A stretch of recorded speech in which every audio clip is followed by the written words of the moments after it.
what you should do is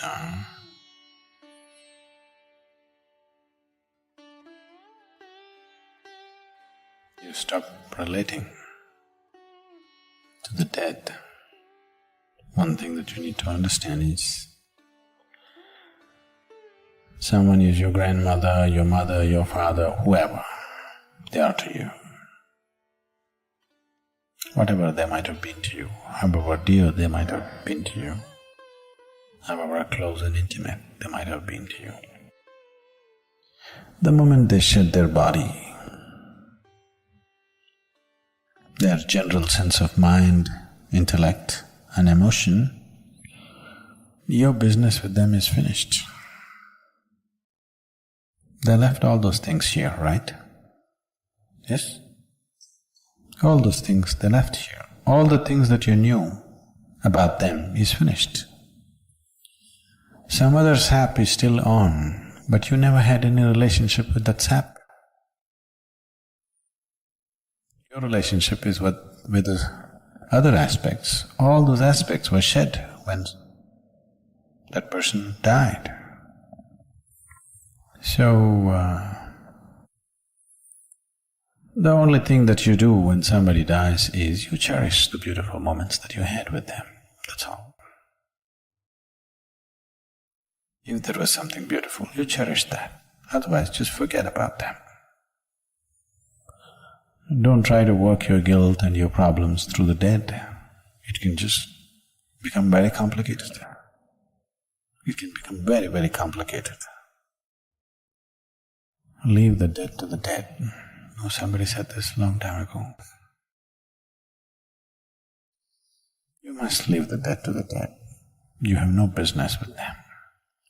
Unless you're in a certain level of mastery of your own whatever, you shouldn't even look in that direction, because you could just completely run around in your life by trying to do something silly. So there may be tendencies which may make people do certain things, but it doesn't mean anything.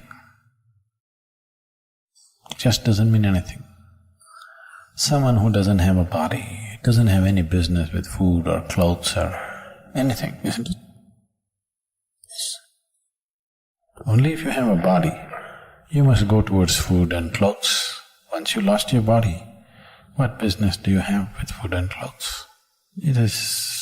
when so much emotion is mixed up, there are so many things which will happen within you and outside of you. There's no need to you're going there, just what is the work to do it, do your sadhana. Be with the man who is still alive, stop trying to be with the dead. Just be with your grandfather who is still alive, do your best for him, because he will also die. I'm not wishing him death, he'll also die, isn't it? So when you are with him for a short while, just do your best. See how to enrich your life and his life for those few moments that you're there, rather than doing all kinds of fanciful things with your grandmother. Your grandmother's business is over. She has no business to come and look in a cupboard. It is…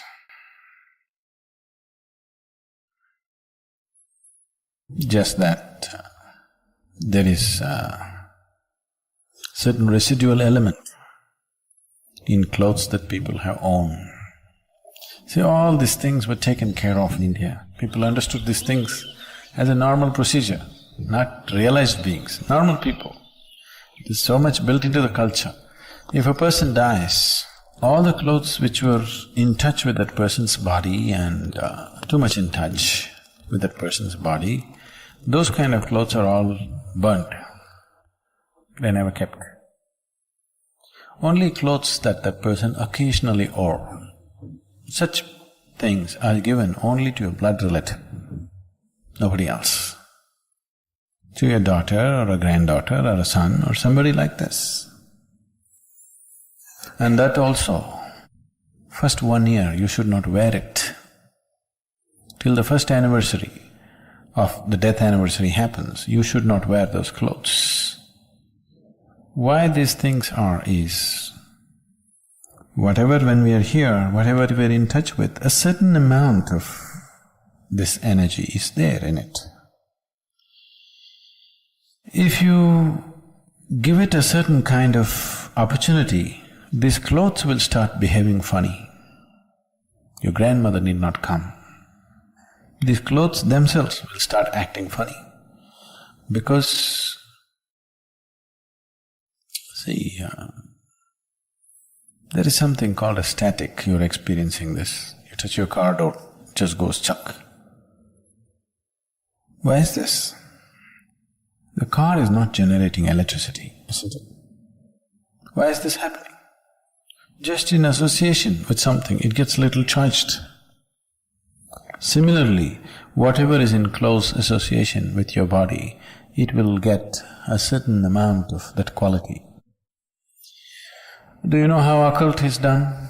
You want to cause harm to you, you know what they do? The first thing that they do is, they will take your underwear or hair. If they can get a body part, yes, your hair or nails if they get, that is very good, that's part of your body.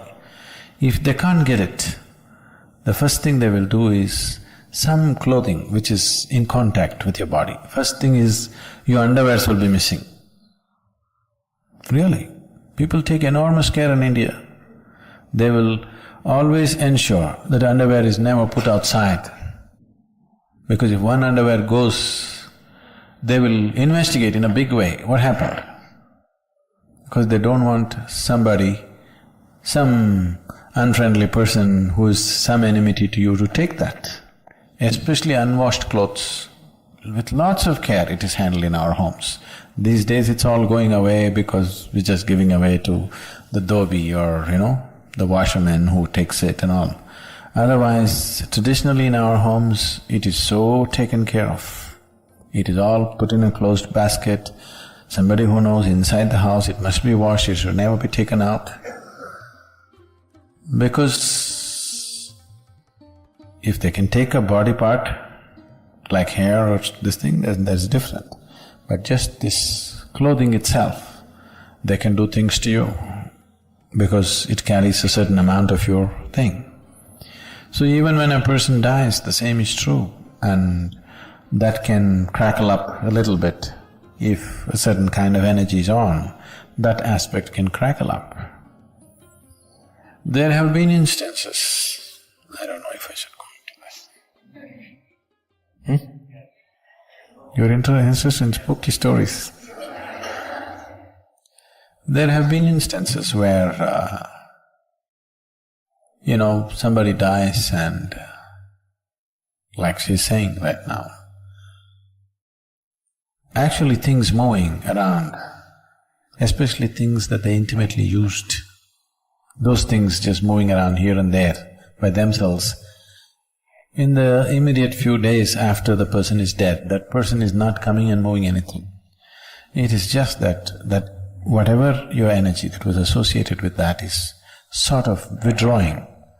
In the process of withdrawal, there'll be a little bit of extra moment. See, now your engine is on in the car, standing there without any too much vibration.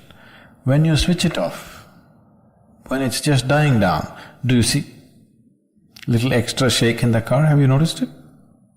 These days cars are built in such a way that you don't notice it much, but the older engines you see, when you switch it off, it's stopping. Actually it should recede, but that's not how it is. From one mode to another mode, when it shifts, there will be a little extra reverberation. Similarly, your engine is going off.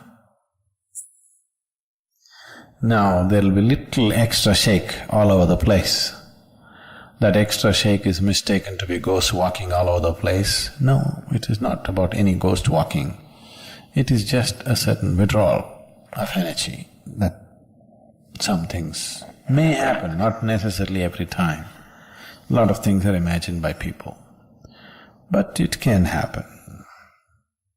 It does happen. So, for all these things, to ensure that those things are cleaned up, if a person dies today, after 3 days, we will do one kind of procedure.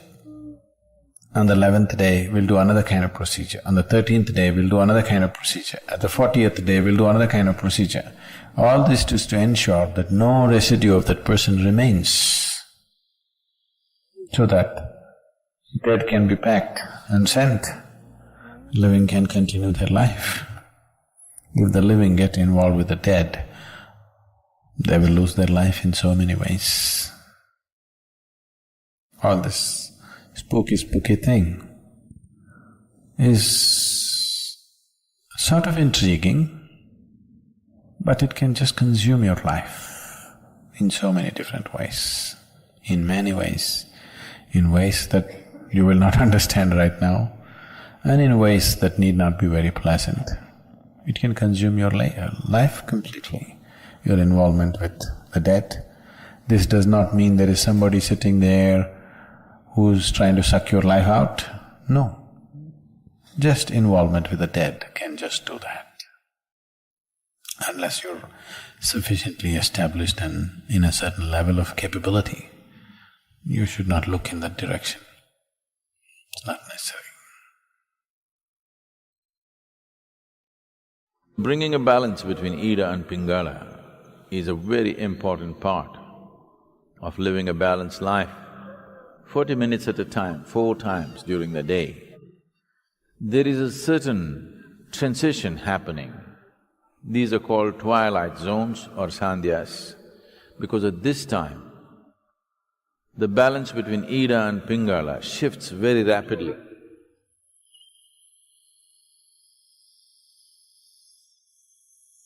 In the yogic way of looking at things, there is no such thing as body and mind. There is physical body, there is mental body, there's energy body.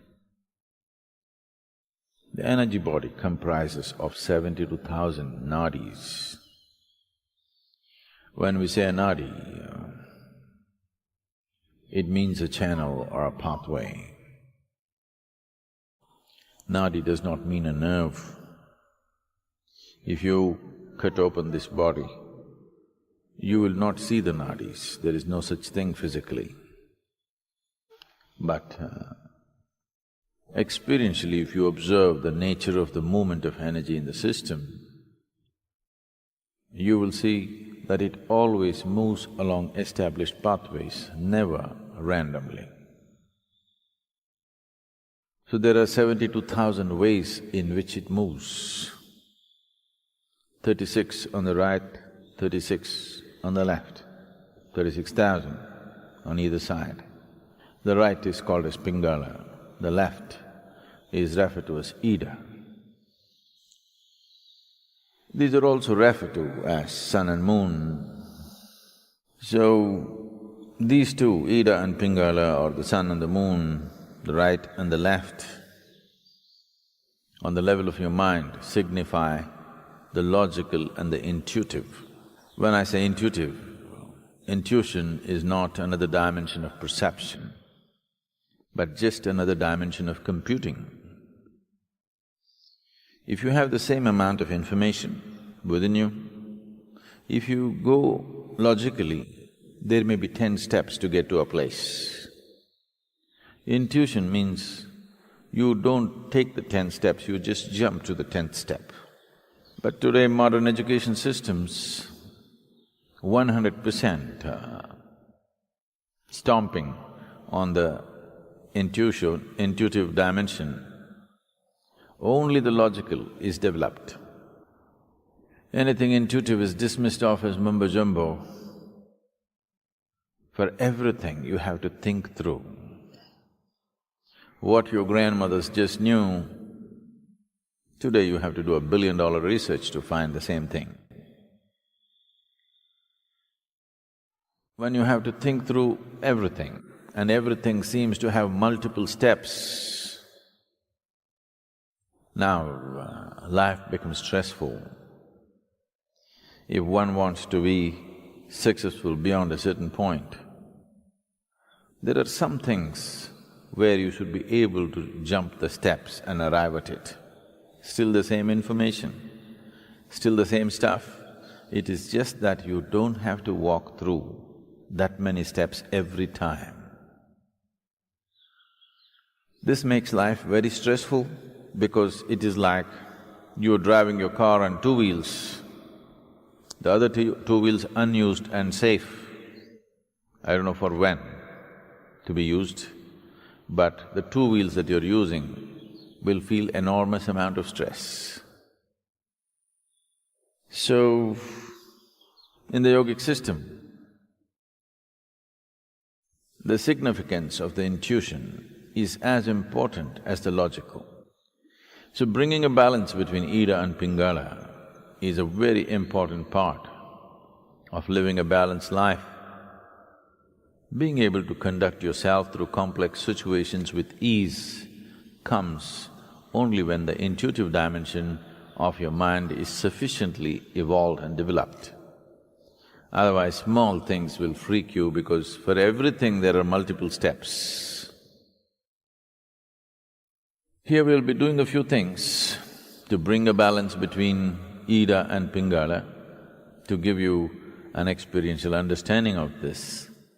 If you take your forefinger, place it beneath your nostrils and gently exhale. Find out in which nostril the breath is dominant right now.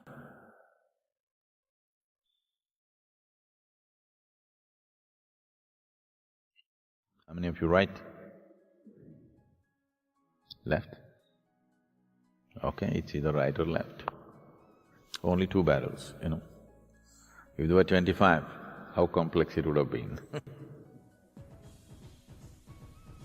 If you observe yourself through the day, you would have noticed that approximately between 40 to 48 minutes, the dominance of the breath will shift from right to left and left to right. Have you ever noticed this? Have you? Why this is happening is, within the system, the dominance of energy, prana, which is the vital force in the system, is shifting from Pingala to Ida and Ida to Pingala every 40 minutes. Once the energy shifts, within the next 8 minutes, the breath will shift. If you're in a perfect state of health and well-being, it will shift within a few moments, or we can say instantaneously. This shifting is happening every 40 minutes, but during certain times of the day, which are referred to as the Sandhya Kalas, which means the twilight zones.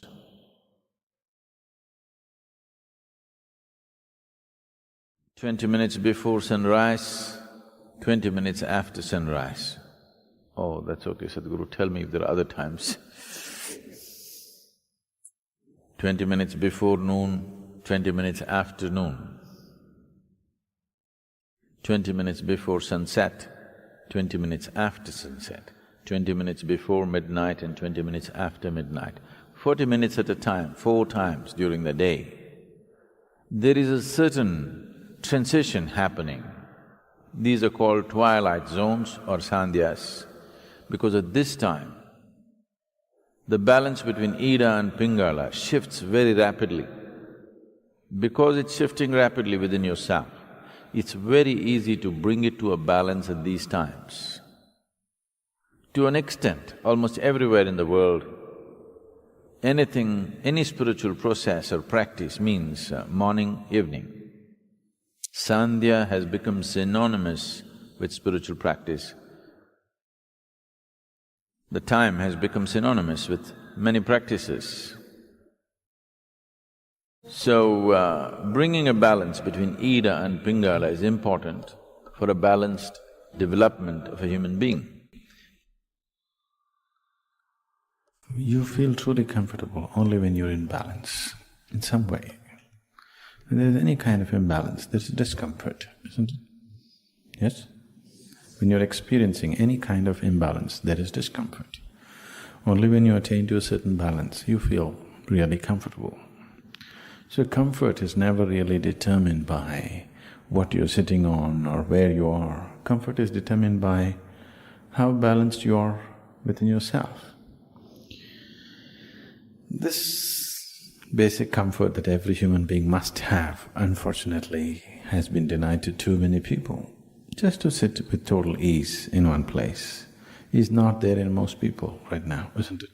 Simply sitting in ease, complete ease, it is not there. So, when there is no ease, it's a disease. Whether you're medically diagnosed or not, it is a disease. If the disease continues over a period of time, it will manifest itself in the body as a malfunction, which gets labeled as some kind of disease, like incredible names they're coming out with for every kind of problem. The fundamental reason why the system doesn't last its span, it's designed to last its span, but it is not lasting its span because we're keeping it in various levels of imbalance. You drive your car on just two wheels all the time, something will break down. So, similarly, the whole system is not being properly kept. There is not enough balance in the system. Only when you're in balance there is comfort, otherwise there is no comfort. One will not know comfort unless he knows some sense of balance within himself. Only when you're in balance, you can be still. And man is ill. Human beings are ill only because they do not know how to be still. Stillness will not come unless there is proper balance. Only when you're totally balanced, you can be still within yourself, otherwise that will not happen.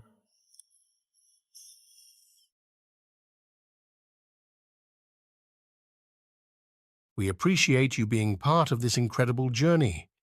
Keep exploring our channel for more inspiration and transformative insights.